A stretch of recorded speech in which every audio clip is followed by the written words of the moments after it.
Hi സുഹൃത്തുക്കളെ, നമസ്കാരം. ഞാനിപ്പോ നിൽക്കണേ നമ്മുടെ ഒരു പ്ലാവിന്റെ അടുത്താണ് കേട്ടോ. ഈ പ്ലാവ് എന്ന് പറയണത് ഞാൻ കോവിഡിന്റെ ടൈമിൽ ഇവിടെ ലോക്ക്ഡൌൺ ഒക്കെ ആയിരുന്ന സമയത്ത് ഞാൻ അടുത്തുള്ള ഒരു നഴ്സറിയിൽ പോയി കൊടുന്നോടെ വെച്ചോ. ഇത് വിയറ്റ്നാം സൂപ്പർ എയർലിന്റെ പ്ലാവാണ്. ഇതൊരു വർഷത്തിൽ നമുക്ക് 3 പ്രാവശ്യം ഇതുമ്പോൾ ചക്ക കിട്ടുന്നുണ്ട് കേട്ടോ. ഇത് നല്ല അടിപൊളി ചക്കയാണ്, അത്രയും സൂപ്പർ ടേസ്റ്റ് ആണ്.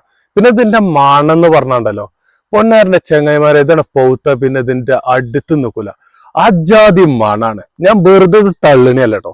ഇത് ഇല്ലേലുണ്ട് ഇതിലൊന്ന് കമന്റ് ചെയ്തോളി. ഇതുമ്പോ ചക്കട്ട് കഴിഞ്ഞ് ഫുള്ള് വലിയ ചക്കയൊക്കെ കഴിഞ്ഞ് ഇനിയിപ്പോ അതുമ്പോ വീണ്ടും പുതിയ ചക്ക ഉണ്ടാവുന്നുണ്ട്. അത് ഞങ്ങൾക്ക് കാണിച്ചു തരാം. ഇത് കണ്ടോ, ഇത് ഈ പ്ലാവ് മറ്റേ ചക്ക ഫുള്ള് നമ്മൾ ഇട്ട് കഴിഞ്ഞിട്ടോ. അതിന്റെ കമ്പുകളാണ് ഇതാ ഈ കാണുന്നതൊക്കെ. ഇതൊക്കെ കണ്ടോ, ഇതൊക്കെ ചക്ക ഇട്ട് തീർന്നിട്ട് അയ്യോ നമ്മളെ ചക്ക കഴിഞ്ഞല്ലോ എന്നിങ്ങനെ ഇടങ്ങാറായി നിൽക്കുമ്പോഴാണ് ഇതാ അടിയില് കണ്ടോ ചക്ക പൊട്ടിക്കണ നിങ്ങള്. പൊന്നാര ചെങ്ങന്മാരെ ഇങ്ങോട്ടൊന്നും നോക്കാണ്, ഈ ജാതി ചക്കയാണ് ഇത് മണ്ടേക്കണേ. ഇതാ അടിയിന്ന് ഇങ്ങോട്ട് തുടങ്ങിയിട്ട് ഇങ്ങോട്ട് നോക്കിയതാ അടുത്തത് ഇവിടെ ഉണ്ടായി. വർഷം മുഴുവൻ നമുക്ക് ഇതുമെന്ന് ഇങ്ങനെ കായ കിട്ടും. ഇങ്ങനെ ഉണ്ടായിക്കണ്ടോ, അതൊക്കെ മേലൊക്കെ നമ്മൾ ഇട്ടുങ്ങാണ്ട് കഴിഞ്ഞതാണ്. ഈ സീസണത്തെ ചക്ക ഇതുമെന്ന് കഴിഞ്ഞെന്ന് നമ്മൾ വിചാരിച്ചാല് അപ്പുറത്ത് നിന്ന് വീണ്ടും പൊട്ടി തുടങ്ങും. പിന്നെ ഇവിടെയൊക്കെ ചക്ക പൊട്ടാണ്.